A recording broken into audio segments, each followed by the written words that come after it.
So hi, my name is Ivan Jandayan and I will do my final reflection in PE. So the first question is,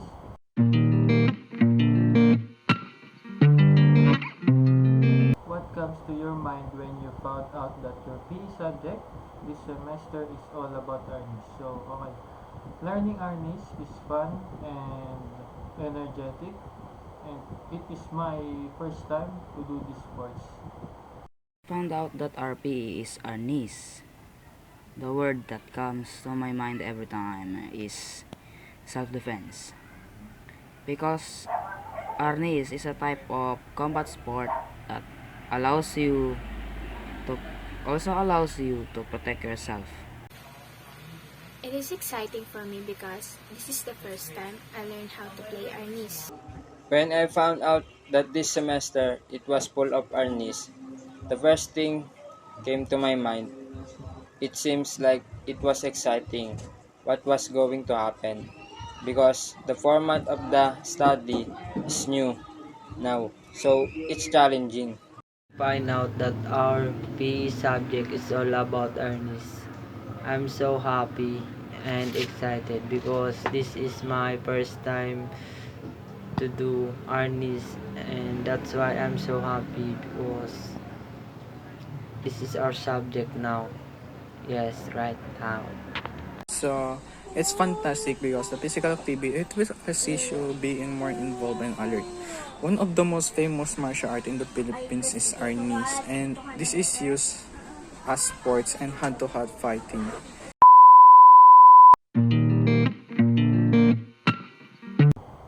Second question is, in doing your activities or output, what problems do you mostly encounter? My prob my encounter is it is hard for me to follow these steps. In doing my activities or outputs, the problem that I mostly encounter is that when I'm practicing for a certain activity, I don't get enough space in our house and ended up ended up hitting hitting the things that is important in our house. The problem are the steps on how to do it.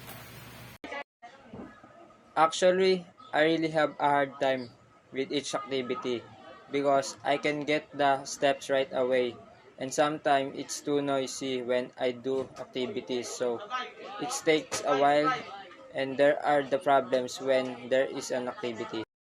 My problem while I'm doing activities in Arnis is the place because I can hit some object while I'm doing Arnis, and I can't execute correctly the step. That's why it's so hard to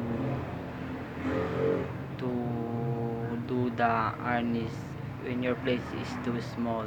That's all. Thank you. So I always encounter is I always hit my hand and my arm grip is getting hurt.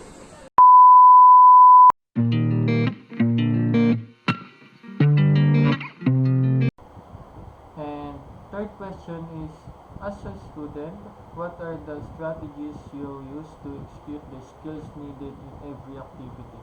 As a student, I am watching a video while doing it and so that As a student, the strategies I use to execute the skills needed in the every activity is that I must have patience.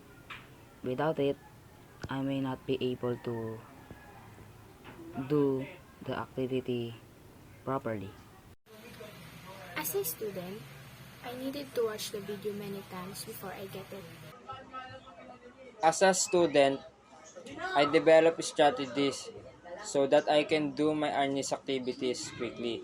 I understand this and I put patterns in my mind how to do that. The results were good. I execute my earnings activities properly. For me as a student, my strategy is to practice the step until I can execute correctly all the step. That is my strategy.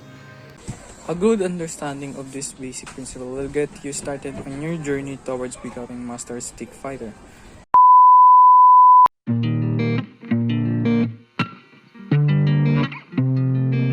And last question is, what are the lessons you have learned in my subject that you think you can use in the future?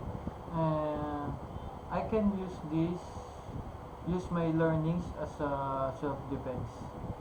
Okay, thank you. That's it. Thank you po. The lessons I've learned in the subject that I can use in the future is that the striking techniques, because this can be very useful when you are in danger, and you can use it as a self-defense. I can use my learnings in earnest as my self-defense if something happens to me. The important thing I learned here about using the harness that I can use in the future is that defending myself is very important to me and my classmate because it can save myself from trouble. I learned a lot in this subject uh, because someday in my future I know how to defend myself against the bad guy who wants to attack me. And I want to thank my teacher because he teach us how to use harness correctly. That's why I want to thank you, sir, very much. That's all. Thank you. The 12 striking technique. This is the most common technique and effective technique you can use this as self-defense where you are in danger.